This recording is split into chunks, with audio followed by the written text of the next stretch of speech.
2025 August 2న మొదటి విడత 3,174 కోట్లు, నవంబర్ 19న రెండో విడత 3,135 కోట్లు, రెండూ కలిపి 6,309 కోట్లు ఇచ్చాం.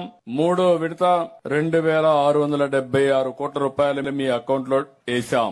మొత్తం కలిసి ఈ సంవత్సరం 8,985 కోట్ల రూపాయలు రైతులకు ఇచ్చిన ఏకైక ప్రభుత్వం ఎన్డీఏ ప్రభుత్వం అని చెప్పి కూడా నేను మీకు తెలియజేసుకుంటున్నా. ఇందులో కేంద్రం 6,000 ఇస్తే మనం 14,000 ఇచ్చాం. రెండూ కలిపి 20,000 అయింది. అదే గడిచిన కాలంలో 7,500 రూపాయలు ఇచ్చి మిగిలిన అన్ని కార్యక్రమాలు కూడా ఆ రోజు ఎగ్గొట్టే పరిస్థితికి వచ్చారు.